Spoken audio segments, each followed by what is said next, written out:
We are live. Okay, welcome to the Anyone Can Farm live chat. I'll be your host tonight. I'm Mark, coming to you from Baker's Green Acres in lovely Marion, Michigan. Today, let's see, is Tuesday, August 23rd, 2022. And today in lovely downtown Michigan, we had some gorgeous weather. It's in the 80s, I think. I think it hit the 80s. And so here, hold on. Okay, it's the end of you. You don't have to come and bother me. Okay, that'll teach you. Here we had a wonderful day of chicken processing. 160 birds for us to process. And as many of you know, normally our day to process is Friday, but our schedule is just getting jam full. So away we went. We've been going 2 days a week now. I think this is probably our 5th week, and it does not seem to be letting up anytime soon. And that's kind of a good thing, in my opinion. All right, the cleric's with us, right on. That's a good thing. And Nance is with us, very good. I think it's a good thing because it indicates to me that a lot more people are taking the initiative to raise their own livestock, right? Not everybody is ready to do the processing right away. But hey, you gotta take your victories where you can get them. So I'm encouraged about that. But boy, a long day today. Long day. As you know, I am the killer, so I'm the guy that's outside. And I think we had 4 big groups, so it went fairly quickly for me, and I had Frank helping me, so went pretty quick. We had Jill and Rachel on the inner shop, and then we had Jim and a hired man of ours, Jace, were working in the outer shop, and we just clicked right along. Good day. After lunch, I had some work to do. I had put turkeys out yesterday, and their shelter wasn't quite complete, so I needed to go out there today and complete that. And they were out there with me while I was doing it. Had a pretty good time. I'll take some pictures of it and put it up on the tribe. And then I reworked their water system so that they are going to have fresh water all the time. And it's the standard way that I do watering for my animals. I use the 1/4-inch tubing and a series of float valves and fittings. And it's really nice because I can turn the water on, walk away, and I know I'm going to have water to those animals without me doing anything. So it's a really nice thing. So let's see, what do we got tonight? Our subject is key skills for new homesteaders. And I don't think that this is going to be anything that even some of us old hands can't contribute here in the chat. I really I am not done adding skills to my repertoire of things that I need to know how to do around here. There was a time when I couldn't even hammer a nail. That goes way back, and that's probably, I think, my 6th birthday. My father brought up a big log, and we had nail hammering contests, for my 6th birthday. Might have been my 5th birthday. But I did a lot of carpentry work around my parents' house. A lot of it wasn't good. We built forts out in the woods and all that stuff. But okay, let's see what we got here. Let's see what we got. Okay, we got Crunchy Mama with us. Crunchy Mama Farms Kelly. Is that different, or have I missed that? Huh, let's see. Am I getting... I'm not getting my chat to roll on me. Johnny Spears is with us. Oh, there it goes. Okay, Lenny Racine is with us, right on. And Nance is saying, butchered my first batch of rabbits. Watch and assisted with it, so next time I'll jump in. Was strange to feel the warmth of the rabbit. Yeah.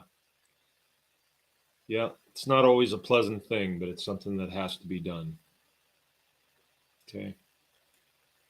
Appreciate you doing that. Okay, Dion's with us. Right on. Belva's with us. Excellent. Okay, so real quick before I get into that, we had a soils class this weekend, Saturday, and I knew that we were headed for something really special, and I was right. Craig Schaff had me on the edge of my chair, and I've heard him speak probably. This had to be at least the seventh or eighth time that I can remember. He's spoken here before, actually, at the other house when we did a permaculture class. He contributed, right? But he is like the rest of us. He's on this track and he is learning, and he's learning new things all the time. And some of the things that I heard about this weekend, I had no idea. I had absolutely no idea. And I am really glad that we recorded it. Okay. And it is available to you all that are Tribe Plus members. That's part of the deal. You know, you get to get that stuff. So it might be a little bit on the long side to listen to, but I think that when I listen to it, I'm going to sit there with a pad of paper, or I'll probably listen to it as I'm working, and I will have a notepad in my pocket with a pen, so I can get some of the more pertinent things. But there was a couple things that I just thought, wow, why haven't we? Why don't we know this? We should know this. And constantly throughout the presentation, Craig brought to our attention that a lot of these things, no one makes money on it, but you do. It is there for you. And he comes at it from a Christian point of view, that this creation has been put together for us. And um, was it created so that we would have to turn to Monsanto when we had fertility issues? No, it wasn't. It wasn't created that way. Everything is in place. Everything is here that we need. It's just a question of, are we looking for it? Or are we automatically saying, oh, well, I'm going to have to get me some Miracle Grow here because I've got a fertility issue? I think that's what happens. We don't even think that there are resources at our fingertips that we can create unbelievable fertility that is sustainable. So I would get that and listen to it, and I'd listen to it carefully, and I'm going to. But one of the things he was talking about, growth hormones that are in trees, and they are also in the tips of plants like comfrey plants. I have comfrey plants here that I actually got from De Klerk's. Beth brought them the year before last, and some people, she brought them to share, and some people took some, and there was two left, and I planted them, and now they're great big things. And in the early stages of that, I ate quite a bit of it because it tastes pretty good. Now they're big and furry, and they're not really all that great to eat.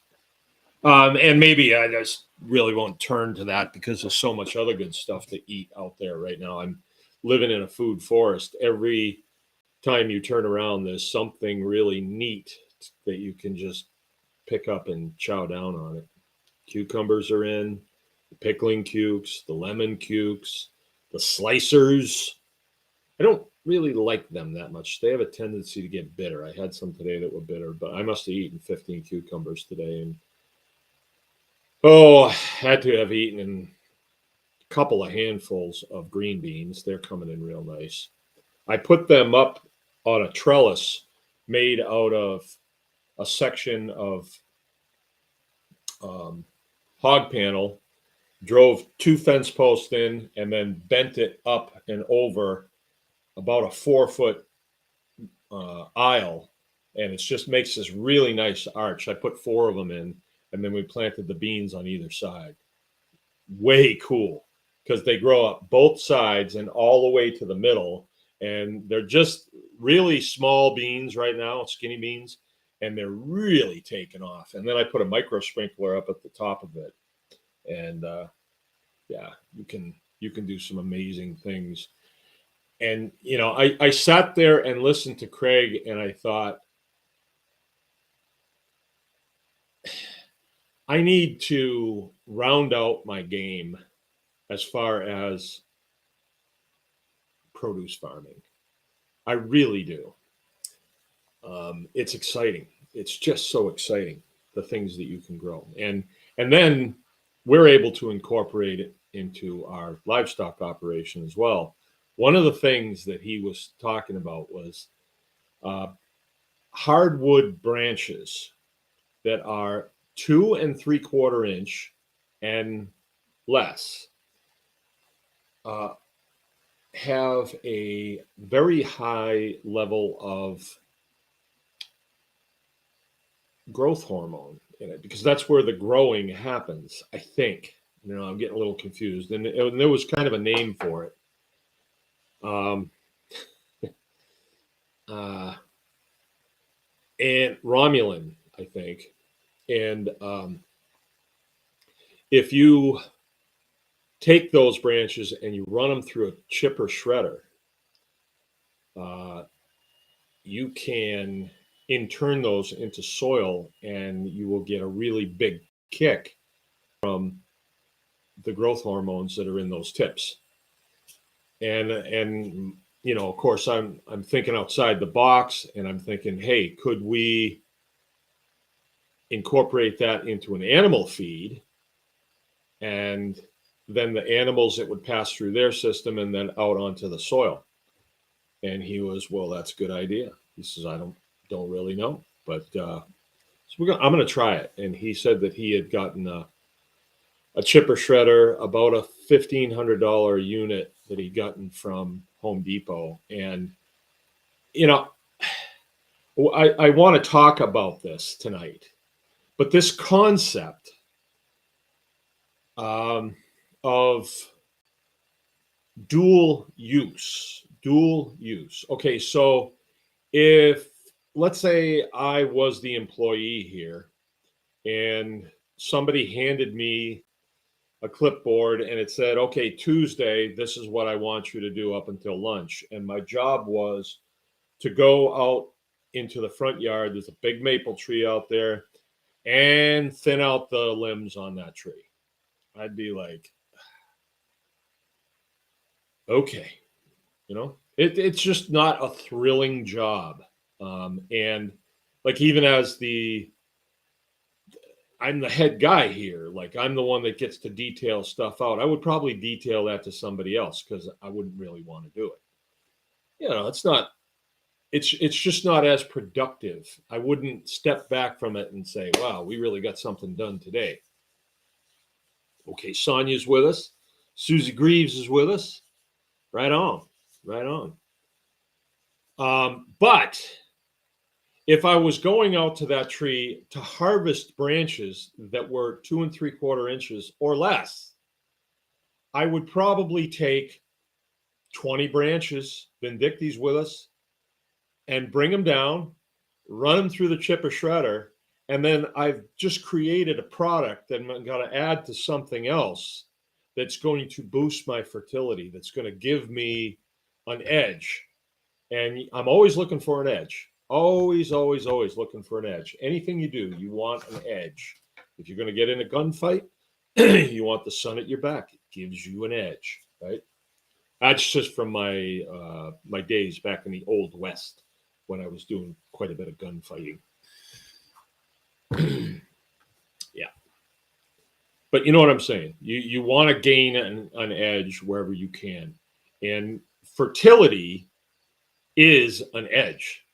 Fertility is an edge. My grass is fertile, then I have nice grass to walk on.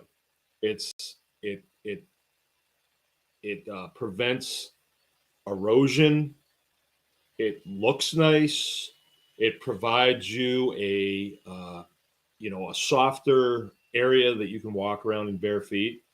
And I think going barefoot gives you an edge as well, a health edge. Haven's with us, right on, right on. I haven't seen Haven in a while. So looking for an edge, and fertility is your edge. It's like doing chicken tractors. We're not just keeping our chickens healthy and distributing their manure. We're distributing their manure in such a way that our field is going to get a huge kick, right? So the dual usage type thing is really cool. Like, we process chickens today. We're going to get paid to process these chickens and all the pieces, parts that nobody wants, the heads, feet, necks, guts. That goes to the pigs. So I get paid to butcher people's chickens, and I feed that to my pigs, and I get a day's worth of hog chow out of it. Hog feed out of it. I don't like to say hog chow. But anyway. All right. So, hey, that was really a dynamite presentation. It was actually life-changing. And that's why when Craig Schaff comes, it's like, I don't want to miss this, because there's going to be something there. As we were, as the class was progressing, the subject of biochar came up. I detailed the boys out to do a biochar burn so people could see that, and all the edge that you get from biochar is really huge. It's huge for livestock production and for creating fertile soils. It's a huge edge. And Craig said, well, I know a guy that makes biochar in his wood stove all winter long. And I was kind of thinking, well, I wonder how that happens. Is he just extinguishing it and then just getting the charcoal out of there? He says, no, he has a vessel that evidently has a screw-on cap, so it must be steel. And he's able to fill that with dried wood chips. It must have some holes in it, where the wood gas can escape. And then you would put that in right on a bed of coals. And it would roast that wood. The wood would gas off. And I think it would make an incredible source of heat. Plus, when it was done, you could pull it cool, push another one in, let this one cool, take the end cap off, and then dump out the biochar. So I discussed that with Craig, and he said, there you go, give it a try. So I'm going to. We did a burn Saturday and got a really nice jag of charcoal out of it. Really nice. So anyway, Mike H. Hey there. Haven, I built a chicken tractor based on your design. Thanks for that video. It's working great. All right, right on. Isn't that the beauty of the tribe? Sharing information. What a concept. All right, so we want to talk tonight about key skills for the homesteader. Okay. So this is kind of a tricky subject because, well, are the skills that you have going to drive the processes that you engage in, or the processes that you engage in, is that going to drive the skills that you procure? I think both. Um, at times, Craig actually brought this up in the class. He says, well, I was a finished carpenter for about 15 years. So when I have to do something, my mind goes to wood. If I have to build something, I'm going to build it out of wood. And I've been to his farm, and he's got some very innovative greenhouses that he's built. And yeah, there's a lot of good carpentry going on there. But then he said, "What do Mark? Obviously you're a welder here because there's a welding machine sitting in the shop, and there's an anvil, and there's grinders and stuff around, and we do a lot of metal fab around here, and it fascinates me. I really like welding. I really like it for a lot of reasons. You can do things with steel that you can't do with wood. It's a lot stronger. Um, but I like woodworking too. I don't say, well, I love this, but I hate this. I like them both. And I think that has led to quite a bit of success around here because when I was a kid, my father, he was an electrical engineer, but he didn't limit himself to just doing electrical work. Like him and I built a pool house um, on the back side of our property. My parents had a pool put in, and then me and my father built the pool house. And he wasn't always real up to speed on the way things are done. He just looked at it and said, well, we could do it this way. And the pool house was definitely unique, right? He had no preconceived notions going into it as a carpenter. He was not a carpenter. He was not a finished carpenter, but he could cut a board square, and he did a really nice job. He really did, and he taught me well. Along the way, though, we did the foundation for the pool house. He was not a foundation guy, but he just said, well, we can do this. And I've told you guys about the cement mixer that I have and the reason why I have it and the stories of when I was a kid. If I didn't tell you this, I'll tell you this now. But when Friday afternoon would roll around, we'd start thinking Friday night. I mean, that was the night when my parents sometimes we'd have popcorn at night, and we'd get to stay up a little later, and I remember we went to play mini golf a couple of times, which was pretty fun. We did the go-karts once in a while, or maybe we just go out and kind of shop.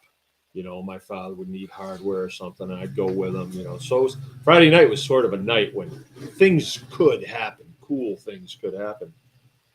So he says at dinner, he says, "Hey, we got to go pick something up tonight. I think you're going to be really thrilled with it." And I'm thinking a mini bike, a go-kart, a 22 rifle, maybe a new knife. I'm thinking all kinds of stuff like that. And we go down to this place called Kamasi Supply. It's a concrete place. And we go walking in there, and I'm thinking, this doesn't look good. Well, maybe they're selling a motorcycle or something he's buying for me. We go walking in there. There's a cement mixer sitting there. Brand new, yellow cement mixer. And I'm thinking, well, okay, it's fun, huh? Really blast. So anyway, we bring the cement mixer home, and that began the pool house. That was where the pool house began because we needed to pour the footings to put the walls up on. And then once we were done with the walls, we had to pour the floor in there. And we poured the floor in 8-foot by 8-foot sections, or maybe 6 by 6. And we'd pour it and finish it and everything. And then we'd be done for the day. So I got a lot of experience pouring concrete with my father, and I didn't really have a great time, but he said I was going to have a good time, so I guess I did. And then from there, he had a really great idea of, well, around the pool, there was rocks, just like crushed stone, brutal to walk on, right? And in my mind, it was like, well, pour concrete there, right? But he didn't want to do that because, I don't know, the expense maybe, and I don't know. I don't know why he didn't want to do it. So we didn't, but he had this idea that, okay, we'll make these blocks. We'll make 3x3 blocks, 2.5 inches thick. And so we had this elaborate setup, and we made these forms. We had 3 forms, and we could pour 3 in a night. And then it was my job to take the forms off them and clean the forms off during the day. And then we'd pour 3. And I think we made like 50 of them. I really do. And then it was my job to keep newspapers on top of them and keep them wet so they would cure slowly. And it was pretty good.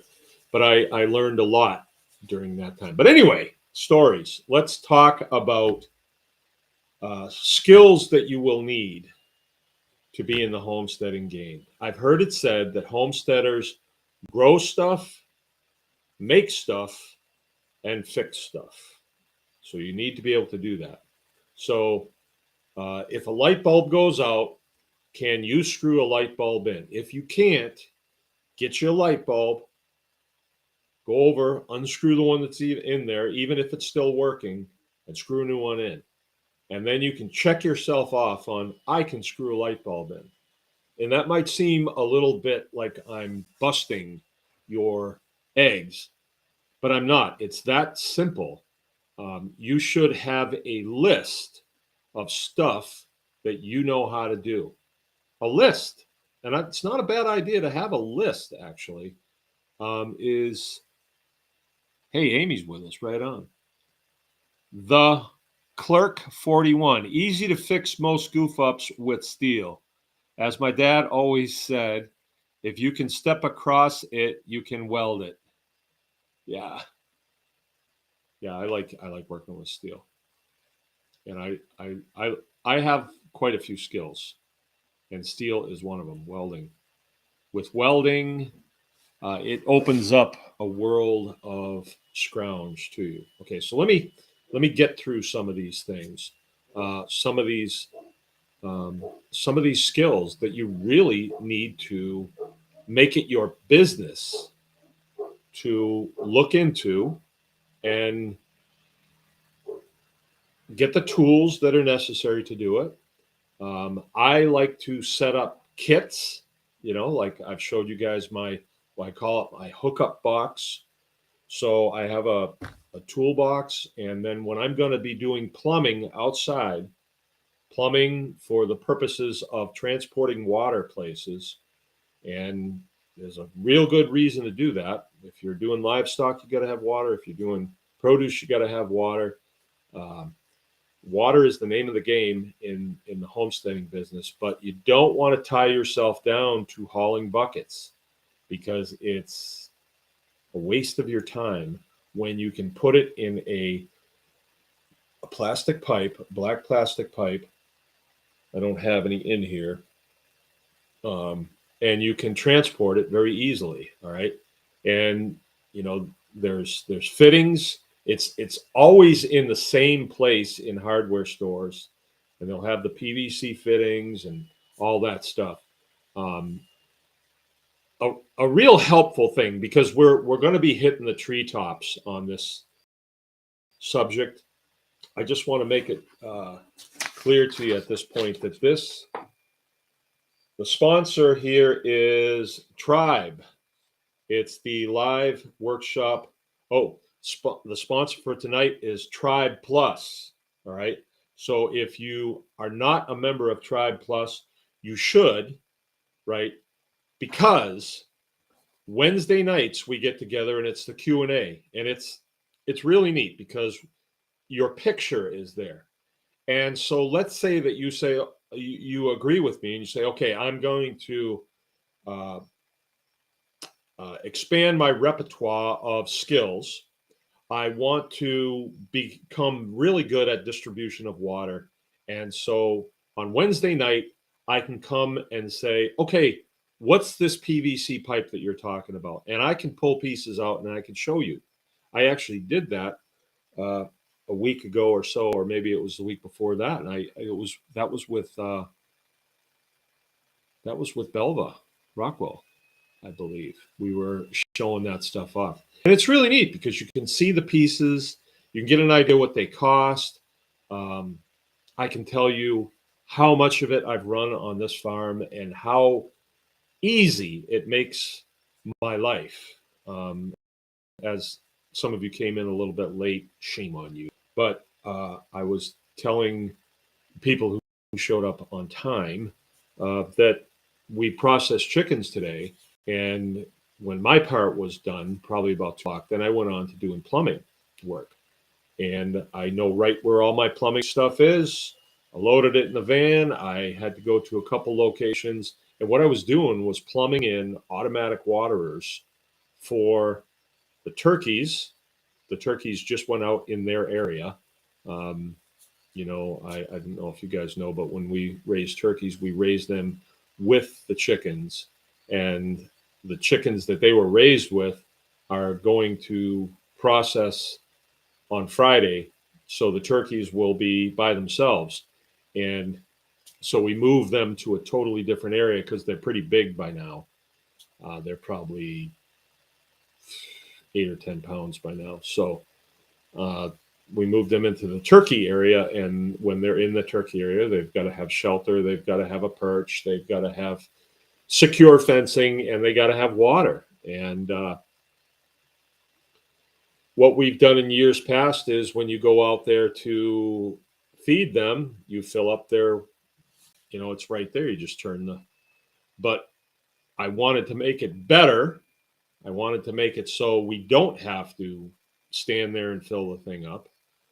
And so I put an automatic water out there and I plumbed it in with 1/4-inch line, and I made the fittings for the end and everything real slick. I was able to run about a 40-foot line, and it's just 1/4-inch line. So it didn't cost me anything.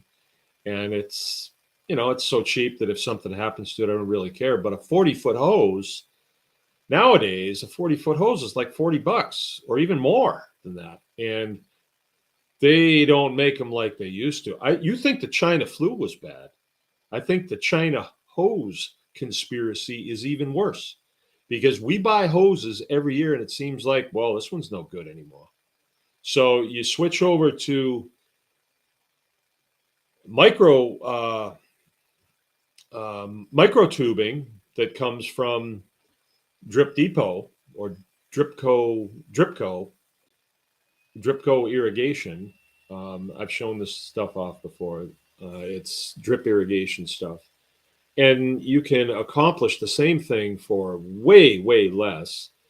And it's way slicker. If I'm going to carry a 40-foot hose someplace, I'm it's a load, having a hose. This is like carrying, I don't know, a chicken. It's tiny. Yeah, it's going to fill up slower, but once it's full, every time they drink from it, it's going to replenish as they're drinking. If they take an ounce out, it'll put an ounce in. So it's really slick. And I can show you that on Wednesday nights if you're members of the Tribe Plus. And you should be, because if you're members of the Tribe Plus, then you can listen to the Craig Schaff presentation that was Saturday. I am telling you, it was out of this world. All right. So, okay, is your processes going to drive your skills, or are your skills going to drive your processes? For this presentation, who cares? Who cares? There's certain things that you need to know how to do, right? At the top of the list, I'm just going to put carpentry, because wood is available to us in many different forms. I'm a big advocate of rough cut lumber. We recently, our good friend Parker Holmes came to live back close to us from an internship that he did at Polyface Farms down in Virginia, Swoop, Virginia. That's Joel Salatin's outfit. And so Parker comes back to us. He learned a whole bunch of stuff. And Parker's main gig on his homestead is going to be sawing. He's got himself a really nice mill.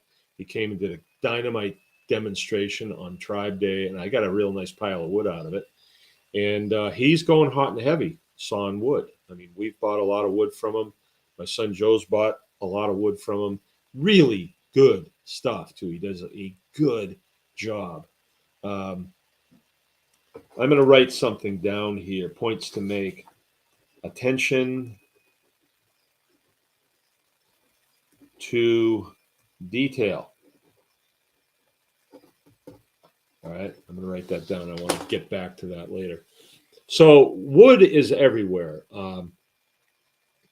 If you do trimming of your trees, you're actually dropping wood to the ground.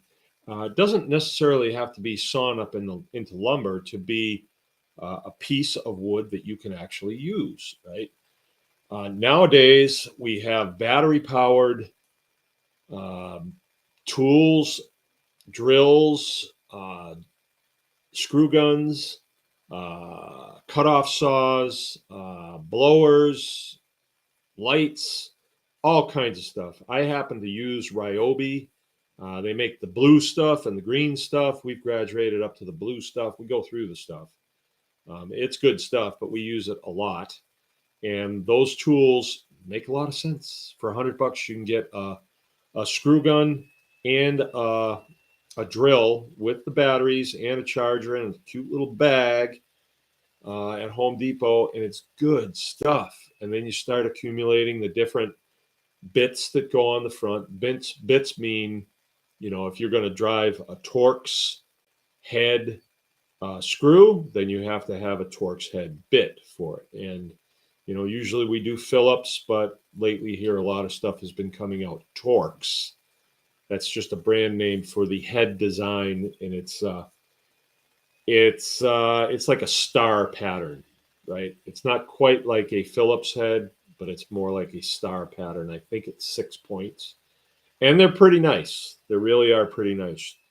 The gains that they've made in battery-powered equipment is phenomenal, and the things you can do with it is crazy. If you were out there with a hammer and nails, it's not the same. It's not the same. With I'm using 4-inch deck screws right now and a bunch of rough cut. Actually, it's rough cut that Parker brought me that was slab wood. It was the sides and the really warped 2x4s and stuff. And I was going to just touch it off. I've offered it to a couple people and nobody comes and takes it. And so I was just going to touch it off, but I used some of that. And with screws, you can actually pull that stuff in tight to other things and straighten it. Really cool stuff. So, okay, woodworking is right there. And when it comes to woodworking, I think that you can watch some videos of where to start with basic tools, like a skill saw. That's a circular saw. A square. You need a square so you can, and it makes sense. Any of these things that you pick up, at first, it might look like the house that Jack built, whatever you built, it might not look that good. Improve. So how do you improve? Well, if you didn't know how to read a square, learn to read a square. It's not that hard. None of these things, like with carpentry, I have attained a certain level that suits me at this time. I am not a finished carpenter like Craig is. I am not, right? I do not know how to do a lot of those things that a finished carpenter would have to do, like in a house. But as far as construction and framing and roofing and things like that, yeah, I can hold my own with that. And I am getting better. Every time I do something, I step back and I say, hey, that looks better. You learn what measurements work with other measurements. And what I mean by that is like if you're going to measure if you're going to build a wall and or a door, let's say, and you pick some really weird measurement to go across that, it's going to look weird. But if you go with a standard, like 2 feet, 24 inches, you look at 24 inches and it looks like, that's 24 inches. I like 24 inches. And if the door, height on the door is going to be 80 inches, yeah, it's about right. That's about right. That looks good, right? So you learn these things as you go along. And if you start with your carpentry school skills when you're, let's say, 59 years old, yeah, it's if you're just starting right there, it's going to be pretty rough. But by the time you're 60, maybe for your 61st birthday, you're asking for a screw gun or a square or things like that. So my family always, they can always find stuff to get me, for Father's Day and stuff like that. Not hard, not hard. Okay, so carpentry, that's a biggie. All right. The next is going to be plumbing. Why plumbing? I say plumbing because you're moving water all over the place. And these days, some of the techniques of moving water around are really uh, doable for even a person who has not fooled around with plumbing. You don't have to. It used to be in the old days, you had to learn how to thread pipe, and you had to be cutting steel pipe and laying steel pipe and all that. Nowadays, it went from steel pipe to copper pipe. Copper pipe was easier, but then you had to know how to swedge that. And what I mean by swedging is if you have a fitting, so let's say you got a 10-foot piece of pipe and you want to make it 20 feet, you got to put a union in. And to swedge that, you have to take a torch to it and heat it up, and then put some flux core solder in there, and it will pull it in, and hopefully you've made a good swedge. But it could be that when you're all done and you turn it on, it squirts out of there. So that could be. But nowadays, with PVC and what they call PEX, PEX, it is really easy to move water around your farm, and it makes so much sense to do it. It is the biggest time saver, if you're not hauling water around in buckets, right? Now, some of these things, if you've got people that need things to do, well, chopping wood and hauling water it's legit work, and if you've got kids that need things to do, hey, I mean, maybe you don't want to automate your place completely. But if you have a job in town and you want to make sure your chickens are watered while you're gone, it makes sense to put in automatic waterers. That way you come home and the chickens aren't freaking out because they haven't had water all day and you walk into a crisis. And if you don't have water, that's one of the ways to create crisis pretty quick.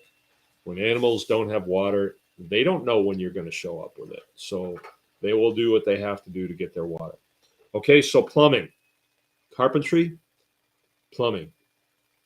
Um, and again, Tribe Plus members, come on Wednesday night, not tomorrow night. We're taking a week off, but the following Tuesday. That'll give you time to get signed up and then get your passcode to come in. And we have fun too, don't we, Belva? We have fun. It's really nice Q&A thing. We dive down a bunch of rabbit trails, but we have a good time. Okay, the next thing I would say is mechanical skills. All right, so when we talk about mechanical skills, this is in the neighborhood of fixing stuff. All right, so let's say that you've got a sit-down lawnmower and a belt comes off. What are you going to do? You're going to load the thing up and take it to somebody, call somebody to come and have to pay for a farm call like that. That's just not doable. you need to be able to get that belt back on yourself, or at least attempt to, at least attempt it. I know from experience here, even recently, my 2020 went down and we could not get that thing to run. We tried all kinds of stuff. How were we to know that the wires on the distributor were one hole off? And it ran all summer. But then when other things went wrong, it was a compilation of things, and we could not get it to run. We had to take it to somebody else. All right. And that happens. And then there's always the things that, okay, for instance, John's on here, John Spears. They have a maintenance facility in town, and I needed a new clutch in the Jeep. I need the Jeep around here. It is used every day, and I need that Jeep. For me to stop what I'm doing, and I don't change clutches every day, and I don't have all the tools that I need to do that.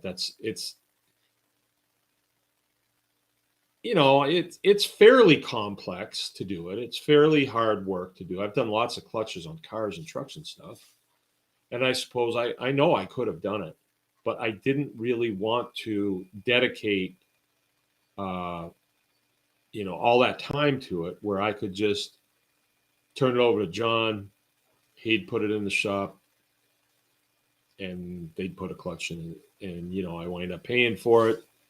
I didn't pay that much to have it done. Actually, Spears Automotive did a really great job on that. And that Jeep has never run so good as it does right now. So no plug there for Spears Automotive in Cadillac, Michigan, but then they're the go-tos for us.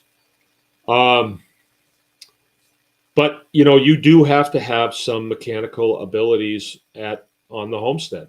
I'm not saying that you will do everything, but some of the stuff you're going to have to do. And that means you're going to have to acquire mechanics tools. The mechanics tools would be like socket set, a 3/8 socket set, a 1/4 inch socket set, a 1/2 inch socket set, all the screwdrivers that you would use, a set of combination wrenches, things like that. The list goes on, and this is something also that we could talk about on Wednesday night as well, because we just need more time to do that. But accumulating these tools, once you get into homesteading and you're like, well, I'm here, I'm not moving from this spot, you might as well have the tools. When you buy tools, what you're doing is you are taking dollars and you're converting them into something that you can do something with, right? So if I had a $10 bill and I tried to turn a bolt with it, they won't work. But if I get a $10 bill, you wouldn't spend $10 on a wrench. I mean, tools are actually quite reasonable. It's been a while since I bought combination wrenches, but they're quite reasonably priced. And there's some good companies out there. There's a lot of Chinese stuff, but their quality is not that bad. And they have some pretty good warranties on it. I've got Craftsman tools. I don't even know if you can get them anymore. But they're all made in China now. I think everything's made in China. I'm not too sure, but hey, Chinese ain't bad people. So anyway. All right, so we've got wood, we've got plumbing. Now we've got maintenance, mechanical. All right. Now we're going to take a big jump. We're going to get into metalworking, right? Metal fabrication. If you are, let's back up a little bit and talk about wood, right? If you're proficient at wood, let's say you've got a chop saw, you've got a skill saw, you've got a table saw, you've got screw guns, and you've got drills, and you've got all this stuff, and you're pretty good at it. You've got a a couple of tables that you can work on and a good vise, and you're getting proficient at making things that are useful on your homestead. That's the key right there. You're making stuff to do stuff, right? When you when you're there, or even if you're approaching there, and you're driving around and you see a pile of wood by the side of the road, like somebody just set it out there, they want to get rid of it. It's like, cha-ching. Yeah, you can scrounge wood now and you can make stuff out of that wood. Even better, you can be trimming limbs off of your trees and making stuff out of those limbs. It could be kind of cool. It could be kind of artistic in a way, like where you put a a support. We would call it a kicker if you have a roof coming down and then a post coming up, and then you want to put a support like on a 45. Yeah, you could put a piece of live wood in there. It would look really cool, especially if you got the screw gun, them 4-inch screws, zip. It'd look really neat. I've done that quite a bit. I like doing that. So then, if you are proficient at woodworking, scrounging wood makes a lot of sense. Now you are starting to see what we're talking about here.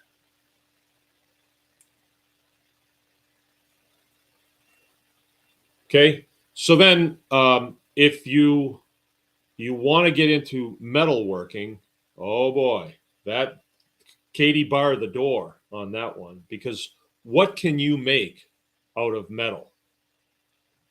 Question is, what can't you make out of metal?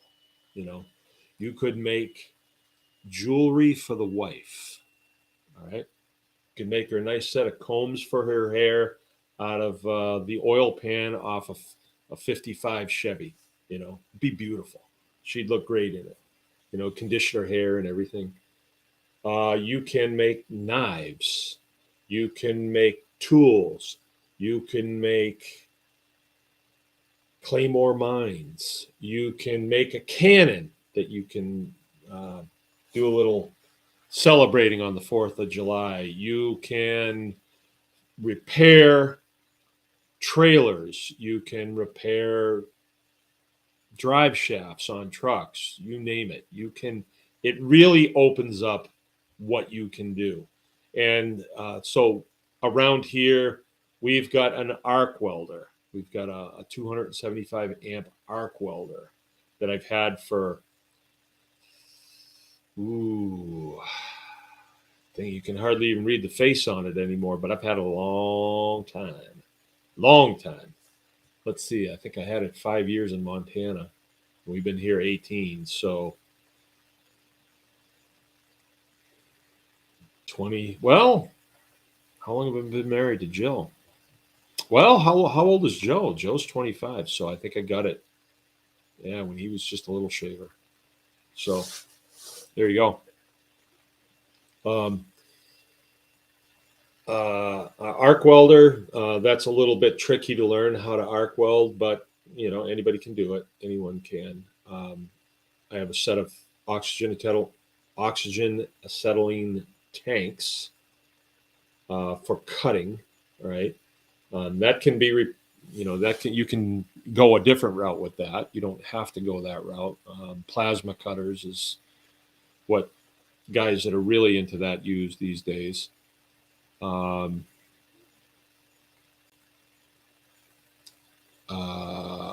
MIG welder, metal inert gas. It's a spool welder they call them wire welders. They're pretty nice, and they're not real expensive anymore. I mean, you can get some. I've seen them for like $100 at Harbor Freight, but I don't know if they work very good. I kind of lean towards the arc welder because of the reliability and the penetration, and I'm just used to it. When I was coming up through automotive training, that was the way to go. They had wire welders back then, but it wasn't everybody didn't have them, Now every shop's got them. And muffler guys use them. Wire welder, if you don't know how to weld, you can weld with a wire welder in an afternoon. You can get good at it. But you have to be, you gotta know how to operate it a little bit better than with an arc welder, I think. But I did go to school for arc welding, so all right. Anyway, you'll need a vise, you'll need files, you'll need grinders, and on it goes. I mean, that's another one we could engage on that on a Wednesday night as well. All right, so we really don't need to go there now. But then when you're out and about and you see things, now you know how to process those things into other things. So, for example, every year I make a run to the scrapyard. And my truck, it's a 2-ton, so I can fit like 10 yards of stuff in it. And it's full. And it sort of pains me in a way because a lot of the stuff I'm taking to the scrapyard is steel, and they're going to pay me per weight. And I just have to get rid of it because I accumulate it so quickly because we are welders and we're metal fabricators. So when we see stuff, it's like, ooh, let's scrounge that, and then we can make something cool out of it. So it's been a real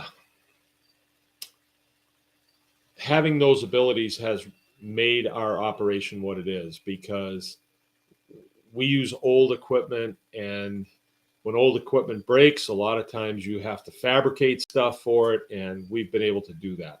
And I've got a portable, my welder's a gas portable welder, so I can take it wherever I need to repair stuff, and we've had to do that many times. All right, so we're at woodworking, so carpentry skills, plumbing skills, mechanical skills, now metal skills like metal shop or metal fabrication skills. What's next? Ta-da! The fifth one, and that's electrical, right? You have to know how to manage the electrical service that you have on your farm. Like when you just have a house, there's a plug there. I remember talking to a friend of mine, and she said, well, I have no idea what's behind that plug. I have no idea what is behind there. Tell me what's behind there. And I said, well, there's a receptacle, and then there's a box, and then there's wires that go to it. She says, there's wires in the wall? How did they get wires in the wall? He's really cute. I had to explain, well, that's all put in before the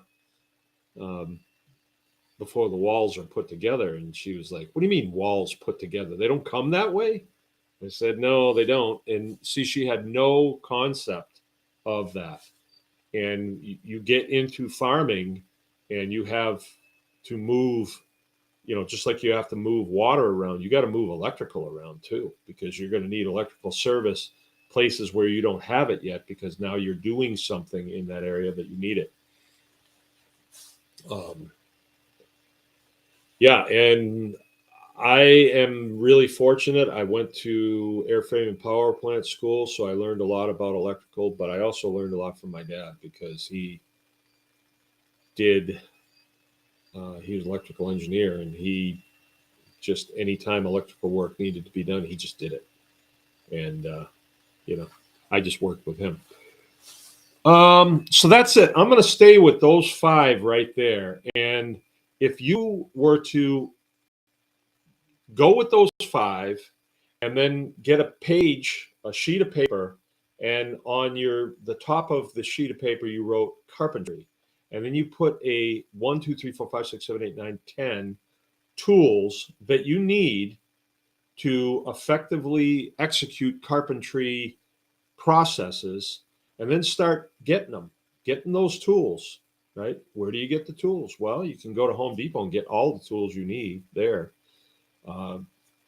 I don't know. I'm not a big lover of Home Depot. Some of my friends work there, but it's like, you know, kind of like Walmart and all that stuff. I'm not, I think it's better to do business with the smaller hardware stores in town.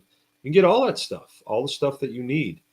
You know, skill saw, you need a hand saw, you got to have some twist drills, you got to have some wood drills, you got to have some a tape measure, you got to start accumulating those tools. Let's say you get 5 of them, and you've got them written down on your sheet. Then you go to your next sheet, and okay, this is for plumbing. Okay, you're gonna need a couple pipe wrenches. You got, you know, and on the list goes. And you start accumulating those tools, and then when a process comes up that you want to do, let's say you want to have some pigs. So that process involves building fences. All right, building fences is an extension of carpentry. It really is. The tools that you would use in carpentry, you would use in fence building. Right now, some of them are a little on the specialized side. A post pounder is not really something we would use in carpentry. It's more a special tool for a certain function, but you will need that, all right? Because in the homesteading business, especially in livestock, we're building fences because you have to contain your animals. You can't just put collars on them all, right? And then let's say you've installed your fence. You want to put some pigs in there. Hey, I want to put an electric fencer in over here. All right, to install a fencer, well, you need some basic understanding of electrical, and you need to have some electrical tools to use. All right, so on that sheet of paper that says electrical, then you're going to be getting some electrical tools, some wire cutters, and the supplies that go with it, the wire nuts, and um, again, that's a Wednesday night thing. We need to talk about that in detail. I could show you my electrical box that I just when I've got an electrical job to do, that's the one I grab. That's the one I grab. It's got the supplies in it that I will need, and I can show you that. And on it goes. You know, if probably the one that requires the most tools and the most expensive tools would probably be either welding or do we want to call it welding, or do we want to call it metals trade? That would probably be the most. A set of tanks and torches is going to set you back. Good ones, it's going to set you back. It's going to set you back $750 probably. But you know, if the amount of work that you can do with that really is a game changer. We couldn't have built our root cellar without the metal skills technology and the concrete technology and the carpentry technology. Couldn't have done it. You had to have those skills in order to build that and make it work right. And then I needed electrical down there because I needed a light down there, and I needed a plug down there so I could run a heater in the wintertime if it got too cold down there. I didn't want to lose a bunch of produce. So, you know, you're on a homestead. I can't be calling up an electrician every time I need a plug installed someplace. I have to be able to do that myself. And I realize at first you may not know how to do this, but then we have the tribe here. So if someone were to call me and say, "Hey, I need to run a plug someplace. Can you give me a hand with that?" I'd say sure, but I would not show up there and allow that person to wander off. I'd say, I'm going to instruct you here because the next time you're on your own. I want you to learn how to do this. We talked Saturday about skills training because the conversation these days, when you get a bunch of homesteaders together, it goes to, well, what in the hell's going on in our world, and what do you think's going to come of this? And Craig feels the same as I do, and he said this very eloquently that there needs to be a balance in your preparation skills. I mean, you need to balance between the stuff that you can gather up, the resources you can gather up, and then the skills to make do when there isn't a bunch of resources available. There's no food at the store. Okay, well, you're going to have to grow some stuff, or you're going to have to manage some livestock. How are you going to manage livestock if you don't know how to hammer a nail or a staple or whatever to build? So you have to start knocking out these skills. And one of the best ways to knock these skills out is when there's somebody that's doing this and you can go and train with them, or call them up and say, can I come help? Can I come help you? You're likely to get somebody that would say, yeah, I could use some help. A lot of times, though, people are going to say no. I know I would say no a lot because I don't have time to be dragging somebody around. I do a lot of teaching on the side, and when I have to get stuff done like today, I could not have somebody shadowing me, nor would I want to have somebody. When we're doing a formal class, yeah, by all means, because then I've shifted into low gear, and that's what I'm doing. So don't be calling me and saying, hey, I want to come help. I'm not going to be able to do that. But other guys can. All right, let's see. We got some input here. I think this was a pretty good show. I do love this new format that we have, where we're doing the Tuesday show and the Thursday show. The Thursday show is always going to be an interview. Okay, I have an interview lined up for this Thursday with a young guy from Ohio, gonna be 14 years old, homeschool kid. His mom and dad work, and he runs the homestead while they're at work. So I talked to him today. He reminds me, I'll tell you who he reminds me of, Sam Gribley. Who knows who Sam Gribley is?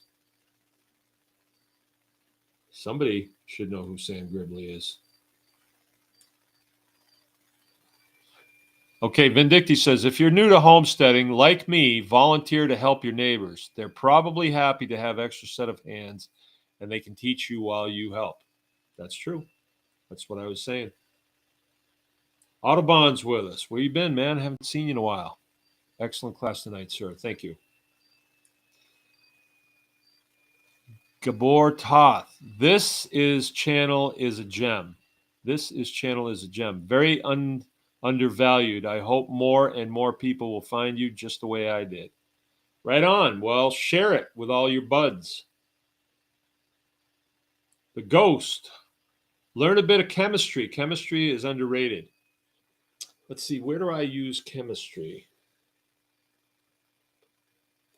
Where do I use chemistry?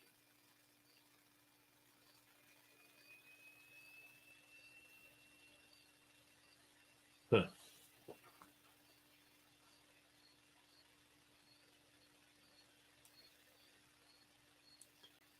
Gabor says, thank you, Mark, for your informational videos. You helped me learn a lot. Well, that's the name of the game, man. Someday you're going to be sitting on the other side of the camera. Drama Clean. My current semester is fall crop production, animal science, soil science, and farm maintenance. Love all of it. Are you in school someplace else? Drama Clean. Luann's with us. Mike H. Mike H says, no shielding gas needed and perfectly able to blast through rust. Although better to clean up metal first, and it's not affected by the wind. He is talking about a plasma cutter. Mike H says, start by learning stick welding, the most effective and practical welding process, especially on a farm, when most stuff needing fixing is rusty and out in the wind and rain. Stick welding is arc welding.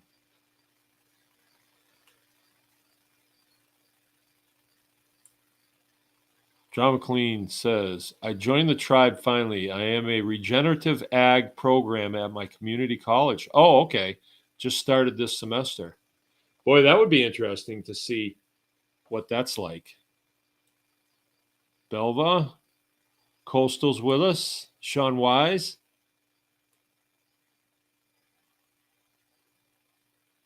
Amy Stumpo, can we get BGA certified in that? Yes, you can. Yes, you can. We certify people in all kinds of things. All right, cool. Those are 5 skills, and that's just 5. And those are kind of like hardware skills, right? There are other skills too, like engineering and design. So when you come up with you know what we should do, Haven? We should have like a engineering face-off, and like put your chicken tractor up against my Generation 6. It's going to get wasted, I'm telling you, because the Gen 6 is so phenomenal. But anyway, that's like engineering and design. And I really like that. I really just have so much fun doing that. Okay, distilling alcohols, essential oils, mixing different substances accurately and safely. You know what? We do that. That is charcuterie.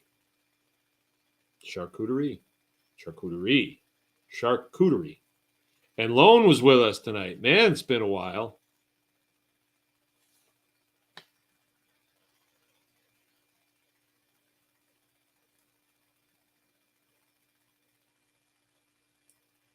Chemistry in biochar, or maybe making potash and lime from the process. Yeah.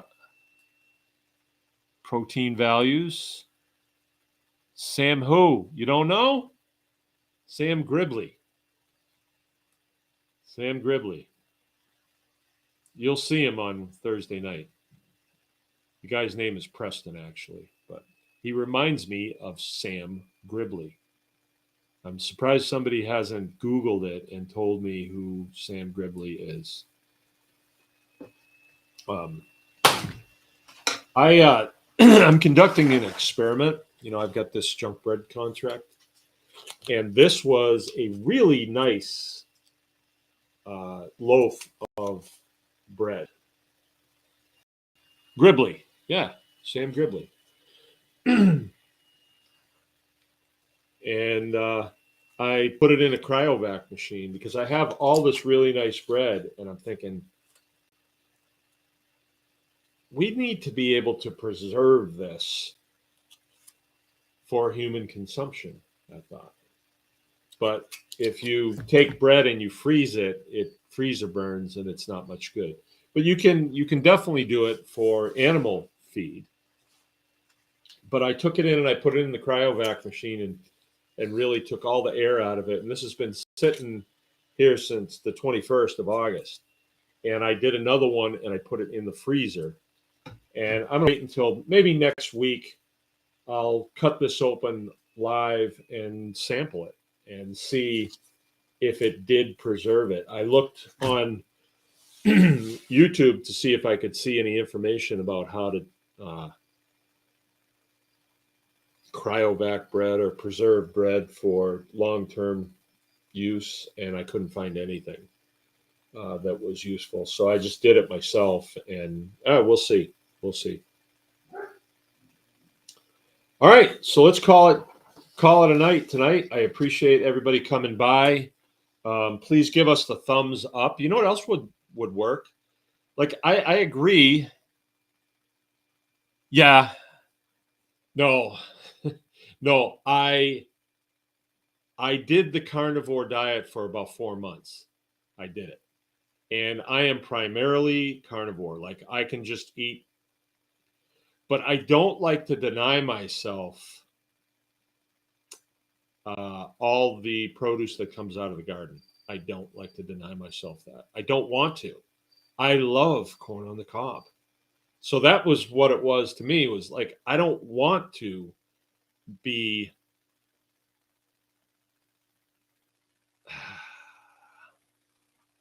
yeah, I use chemistry with my cutting torch. I suppose I do. I don't want to just be a carnivore. I did carnivore to get a certain result out of this body, right? I needed that, right?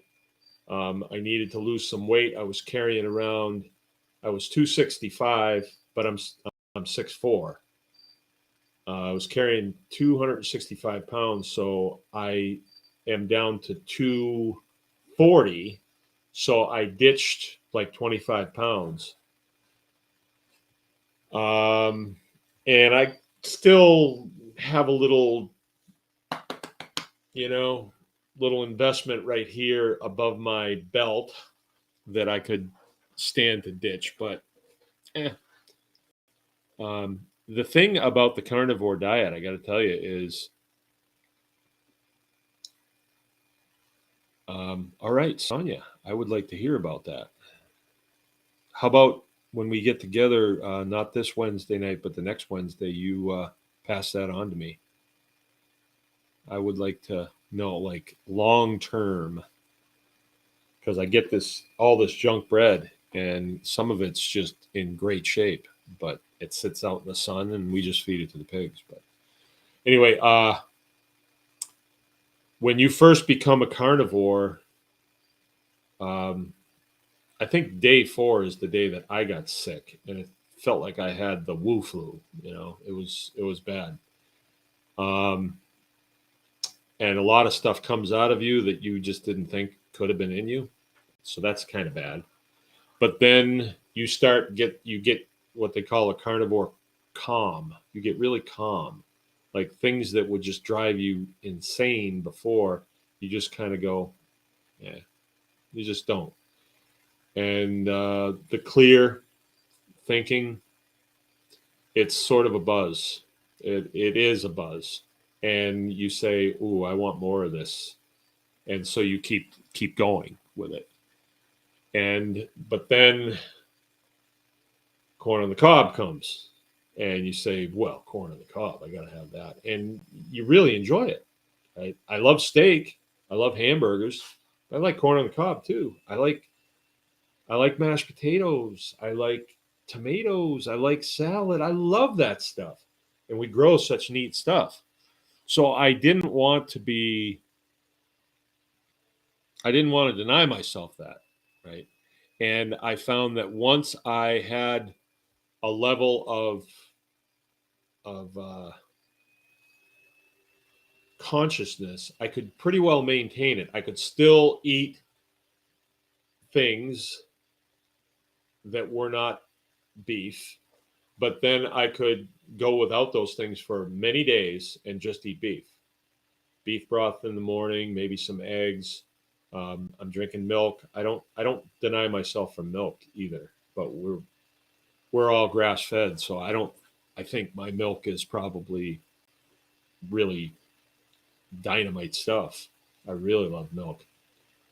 So anyway, that's where I am with the carnivore thing. Will I ever go back to carnivore?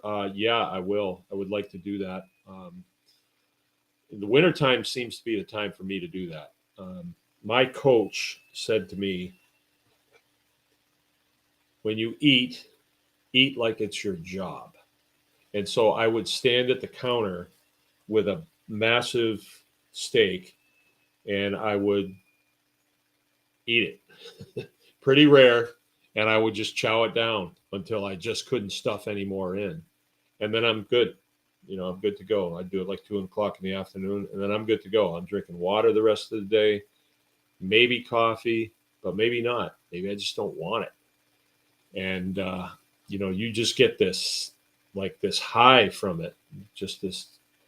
And once you get it, you want to keep it, right? Sleep good at night. The snoring stops. I guess I had sleep apnea before because Jill said it would, I would stop breathing, and and that would stop. So I have really sound night sleeps. A lot of energy in the morning, but I swim in the morning, so I get up, slam a half a cup of coffee, jump in the pool, then finish the other half, and I'm like on it. I'm ready to go. All right, so tomorrow is my Wednesday, and I've got some jobs to finish up here. I am putting my third chicken tractor of the year out on the field, and we're going to be loading 3 of them coming up this week. So our last load of chicks are going out on the field, and then we'll be putting the chicken tractors away. So we're already at the end of the season, and it's a great feeling. It really is a great feeling to start something and know where the end is, and being very close to be there. Okay, so that's it. Let's call it a night. I appreciate everybody coming by. Do us a favor. Spread this far and wide. Let's get our footprint out there. Okay? Good night. Remember, anyone can farm.